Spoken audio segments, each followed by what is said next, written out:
Let's check this out. We got this from the New York Post. GOP primary turnout suggests red wave in November midterms. Republican primary voters showed up in droves to take part in Tuesday's contests. As of midday Wednesday, Republican voters made up 54.9% of the turnout in Idaho, Kentucky, North Carolina, Oregon, and Pennsylvania, according to data compiled by JMC Analytics and polling. The figure jumps to 60.9% of turnout when all 10 states that have held primaries so far this year are included. Whoa! See? That's crazy. Yeah. Wow. In every state where I've been measuring turnout changes relative to previous midterms, I'm seeing a clear advantage on the Republican side. Oh, man. Oh, boy. Well, So, maybe no matter what they're going to do, that maybe some people are waking up, especially independent. Even moderate Democrats. I hope moderate Democrats are saying what they voted for is not what they expect to have Look now. at Elon Musk. He tweeted just the other day that for the first time he's voting Republican. People are waking up. And I think that's I'm sorry, but not that voting Republican is going to save you. That's what I was about to say. Absolutely. I mean, vote Republican over Democrat 100%. But, you know, a chain is only as strong as its weakest link. Unfortunately, in the Republican Party, the weakest link is the elected leadership. Yeah. And so what I would like to ask you, Lily, is what do you think the Republicans should do if they are able to take power? I think we should come out strongly to tell people, you know, why we are different from the Democrats Party. So we need to differentiate ourselves. Have you noticed in the past, 30, 40 years, everything just shift to the more and more left? Oh, yeah. Then what is the difference? So it's I just get dragged and everything's going to left. No, we have to say, we are the party for small limited government and more freedom for small working men and for Americans first. You have to differentiate yourself. Let's say when it comes to right, I mean, there are lots of women's issues around. We need to come out publicly support parental rights and also girls, women's sports, right? There are lots of women who play women's sports. And now it's like they walk. It's basically, it's like where are the Democrats who are traditionally feminists? Now they're not supporting the girls' sports and it's quiet about this. I come out publicly support girls, women's sports. Biological men should not compete in women-girls sports. And how about also in our prisons? You have this walk prison system. If you are prisoner, you are biological male, you say identify as female, you go to woman's room, and you got this woman prisoner pregnant. Yeah. How do we protect those women? Yeah. So there are lots of things are so confusing, and the left side is not consistent at all when it comes to say, oh, we are actually for women. Yeah, only when it comes to abortion issue, they support women's rights to choose. How about other issues? They don't talk about it. Yeah, when it comes to women's sports, they certainly don't have a right to choose. Yeah, just only when it comes to killing babies. We actually did a cartoon about this exact thing. I want to encourage y'all to check it out, but it's leftist rediscovering biology for this exact reason. All of a sudden, well, only women should be able to talk about this. Now they have a definition of womanhood and what a woman is. Lily, I wanted to follow up with you. I believe earlier you said you were against the $40 billion Ukraine aid that we'd be sending them. As the resident neocon, I wanted to ask you, as Russia continues to be isolated on the world stage, they're more desperate for countries to trade with. One of the countries that is capable and seemingly willing to do so has been China.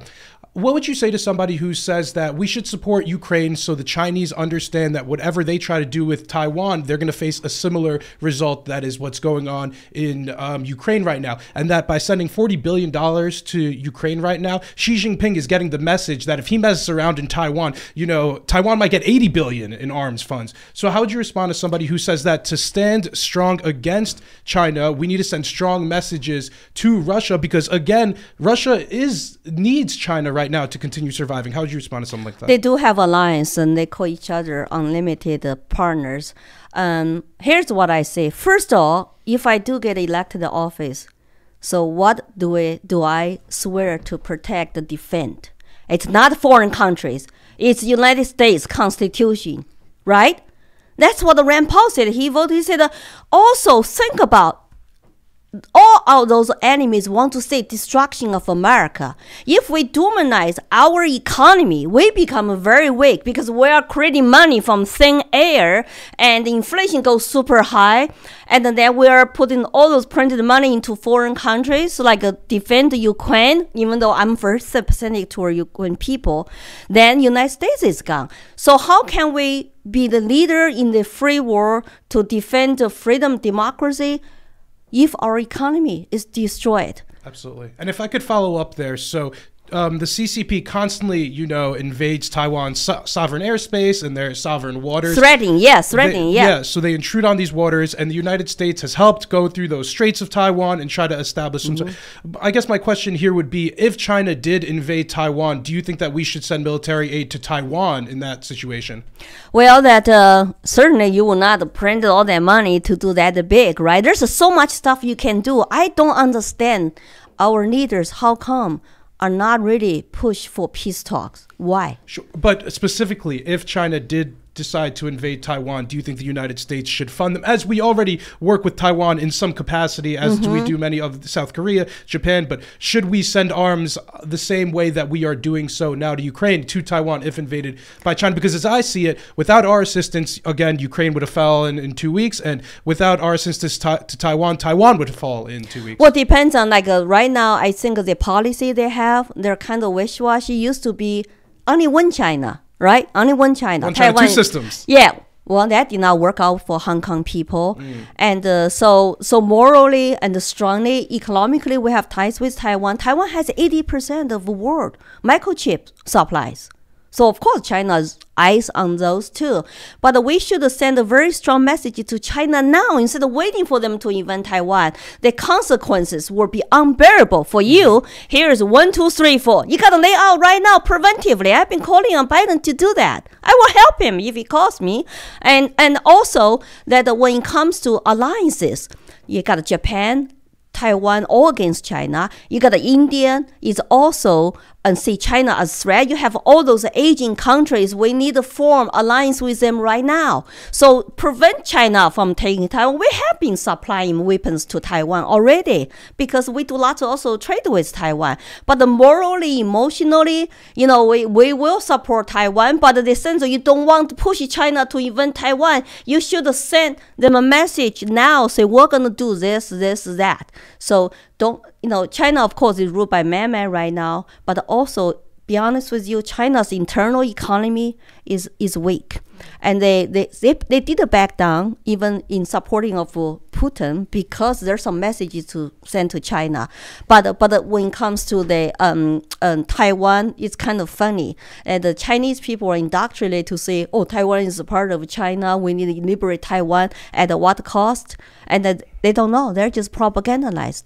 And the Taiwanese people, actually, they see what happened to Hong Kong. They don't want the one country, two systems. And I think the good strategy is also for them to stay status quo. So you don't push either side. My strategy would be you don't push Taiwan to declare independent. That would just provoke China. But you also don't kowtow to China. Let them to do whatever they want. So you need to have some kind of balance. Foreign policy is all about diplomatic balances, alliances, and also negotiate from strength, not weakness. Well, right now, we're not strong. If right now we got word that China had launched a ground invasion in Taiwan, do you think the U.S. should intervene? Wait, boots on the ground or send military aid to? So should the U.S. help in any way? So we've got strike groups. We've sailed through the Strait of Taiwan and stuff with our carriers. I'm curious if you think if China were to say, right now, the Taiwan sent out an emergency call. China is doing a hard invasion right now. Should the U.S. intervene? Well, it depends on when you mean intervene. I do not support we have war with China. I don't. We're not in the position to have any wars. And the Congress should declare war if they are going to declare war officially per the Constitution duties. I have been in this country for almost 34 years, and I have seen endless wars, not declared by Congress, but just by executive branch. There are some people, they always want to, constantly, meddling in the world affairs, where our country is getting weaker and weaker. So no boots on the ground, but let's say it was a similar situation where we want to send $40 billion worth of arms to Taiwan. What do you think about that? Well, you can look at the specific numbers, and they already sent lots of money to Ukraine. They ran out very quick. And do we have the list of stuff spent on? And for this bill, people don't have time to read and to debate. Then boom, right now sent to Ukraine. And then how do we keep track? Do you know how much billions of dollars the COVID stimulus money wasted? Even Bill Maher is very upset about that. You think he's liberal, but he's like, what happens? Why are they still printing money? We cannot even keep track of how many billions of dollars got the fraud, scammed. That's how they handle your money. Mm-hmm. There are similarities, a lot of similarities between Ukraine and Taiwan. But I also think that there's really big differences, like the already diplomatic ties we have with Taiwan, the already military agreements. The fact that China's not just threatening Taiwan, that they've actually been sinking Vietnamese ships, that they've been threatening war with Australia, that they've been doing essentially drive-bys of Alaskan and Hawaiian waters. So while we do have issues with Russia, the issue with China is very, very similar, but also relatively different. I would probably fall into I would not want to see a war with China. Mm-hmm. And the conflict would be akin to if Russia and Cuba, like if the U.S. if Russia invaded Guantanamo Bay, or like not that they really would. It's not the same thing, but the proximity. I mean, so I'd probably say it's a really bad idea if China invaded right now for us to send in physical intervention. At that point, it's like if it gets to that point, we've lost Taiwan. Yeah, I think there's there's a lot of issues that are going on here, but also that it would happen quickly. Right.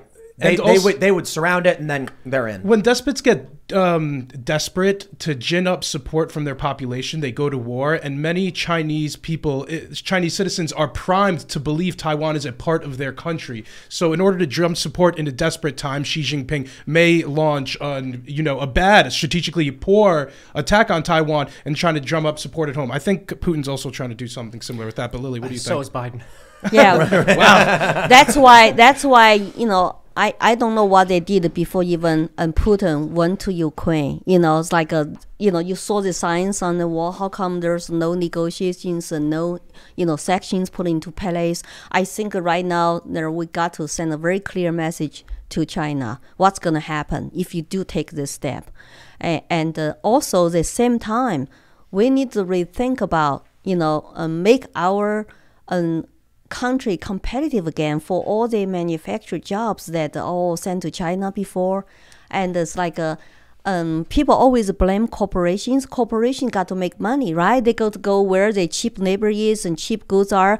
But the thing is, though, they higher taxes in America and also too much regulation. It's like you're pushing private business people out to source overseas. So if you want to really have a pro-America, like Americans first, then you need to cut the regulations. You need to cut the taxes to bring those jobs home. And why do we want to rely on those countries anyway? Because I think as Americans, we had a delusion about China. Oh, if they just do free market capital, them get rich and they will become democratic country. It did not happen. Yep. It got worse. China is going backwards now. They are talking about this Cultural Revolution 2.0 in China. As I said, white guards, red guards, and Xi Jinping wants people now study Xi's little red books. Remember Mao's little red books? She has Xi Jinping's thoughts. Yeah. A red app for you to download on your phone. When you study, pass test, yes, your social credit score go up. That's how they keep track of you. It's a red app. Yeah, it's very sad, and I think very telling, unfortunately, about American psychology and even American conservatism, that there was a very popular idea that as long as we introduced the mechanisms that would allow China to become more economically prosperous, they would become a country that has values in line with ours, as well as a country that behaves well and doesn't oppress its own people.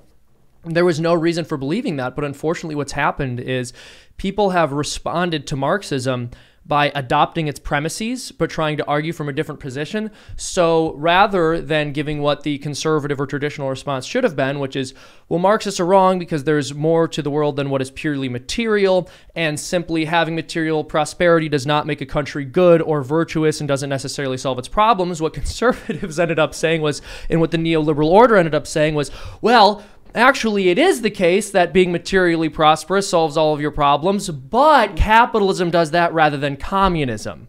I think we tried to free trade our way into relationships with China and Russia, and like this upcoming era is us seeing that failure at doing so. So the idea was liberalize China, trade with China, ping pong diplomacy, try to become closer. And then if we're tied together, then there's less risk of a conflict. Germany had the same idea with Russia. Nord Stream 1, let's do another Nord Stream pipeline.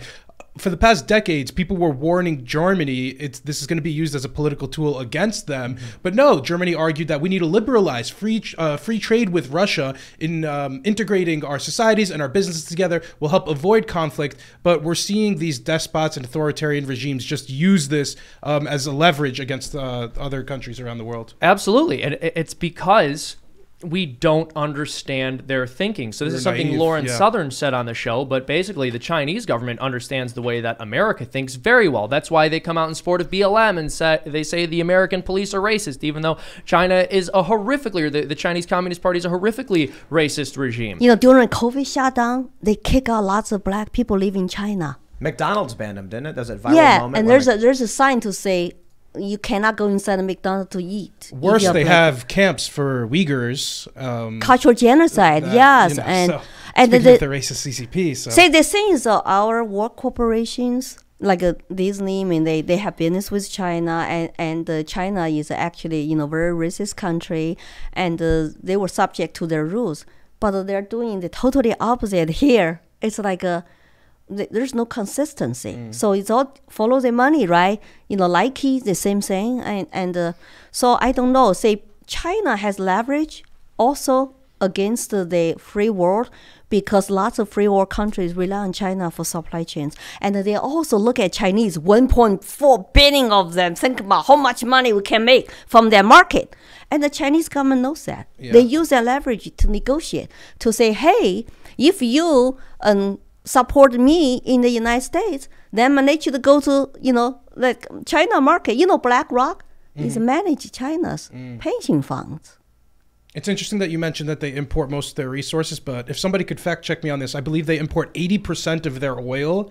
So a quick blockade with some of our, we have a ton of different, our Navy is the true blue water Navy on the planet. So it was I hear what you're saying. I'm actually looking this up right now to yeah, another thing is that because the free trade, American free trade has facilitated the CCP in being the country that it's trying to be. So thanks to our ability and allowing free trade to exist on the world's waters, they're able to import and export. They don't need to pay to trust that, the trading will work out. But in the future, as we're seeing, this world order kind of break down, we'll be seeing less of that. So it's not reliable when you have a politically dictatorship, right?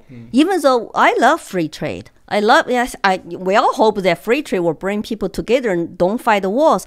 But the thing is, when you trade with a dictatorship country like Russia or China, guess what? You get one crazy leader, then it's not reliable all of a sudden.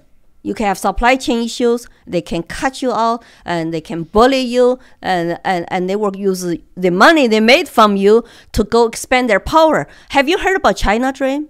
Xi Jinping has a China Dream. By 2049, China will be number one dominant economical and political military power in the world. How is it going to achieve that? Bring down United States. So that's why we need to be careful. There's the old saying, it's attributed to Lenin, though who knows if he said it, that the capitalists will sell us the rope with which we will hang them. Exactly. Yeah. We've given away our manufacturing. Yeah. Our borders have fallen.